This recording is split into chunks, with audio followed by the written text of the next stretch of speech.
In 1941, the Germans planned to send over an agent to conduct espionage activities in the United States. This agent was codenamed Tricycle by the British and was actually a double agent working for the British, but the Germans obviously didn't know that. So they sent Tricycle over, and when the Germans would send people to do espionage, they would send them with these questionnaires, these really extensive and very detailed list of questions that they wanted answers to. Now, the Germans didn't have a ton of spies operating in the United States, so Tricycle's questionnaire was pretty broad. It covered all sorts of things, ranging from what was happening with the Air Force, the kind of bombers they were producing, military installations up and down the coast, what was happening in Florida, the state of the national debt, and how much was being, used towards the war, and what kind of armored vehicles the United States had delivered to the Middle East. It covered a lot. But there were about 9 or 10 questions that specifically asked about Pearl Harbor. What was going on in Pearl Harbor, what the dock was like in Pearl Harbor, what kind of military installation was in Pearl Harbor, the geography of Pearl Harbor. Very, very pointed questions about Pearl Harbor. Not much else about the rest of Hawaii, and nothing on, say, like North Dakota or Idaho.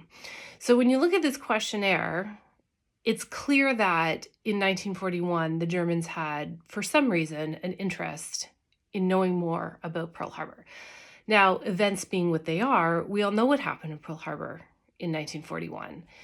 And one of the things that I find really, really interesting about when you get to look back in history and you look at this, like this questionnaire that the Germans gave to one of their agents, is it's really easy with hindsight to be like,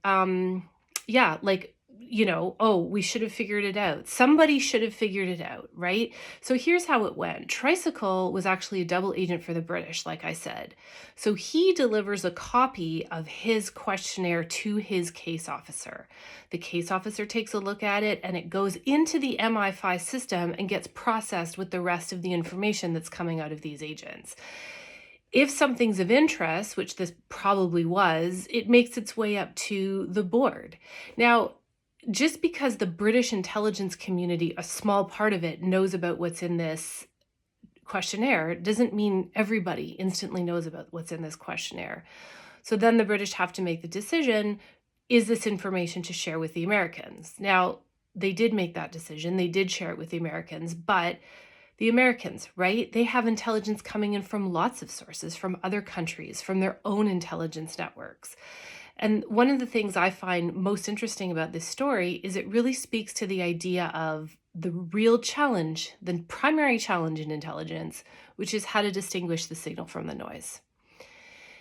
There's a lot of information flowing around, right? You've got, like I said, a whole bunch of sources. And then I didn't even mention you've got all your signals intelligence sources, all the stuff that's being picked up in World War II off of radio waves, telephones, all that's feeding in. And as we all know, not all intelligence agencies are really great about, keeping people in the loop. They tend to work a lot in silos.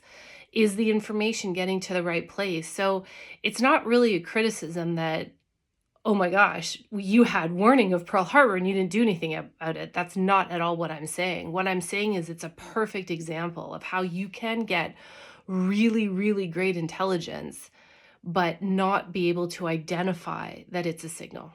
Not right away. So it's really interesting because the guy this comes up in the book, The Double Cross System, and the guy who wrote it was a member of the committee that processed a lot of the intelligence collected by the double agents. And he writes in it, with our further knowledge of the case and of the man, we ought to have stressed its importance more than we did. With the greater experience of a few more years' work, we certainly should have risked a snub and pointed out to our friends in the United States what the significance of the document might be. But in 1941, we were still a little chary of expressing opinions and a little mistrustful of our own judgment.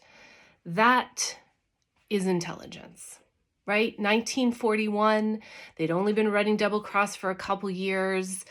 They were protecting their own assets. They were still trying to evaluate who was a good agent, who wasn't, whose information was really reliable, what they could use when. So yes, the British recognized it was useful. They passed it over to the Americans, who obviously processed it. But signal in the noise, right? It's only from the benefit of hindsight can we say, yeah, you should have paid attention to that memo, that questionnaire. But the Germans were sending out questionnaires with all of their agents, which had dozens and dozens of questions.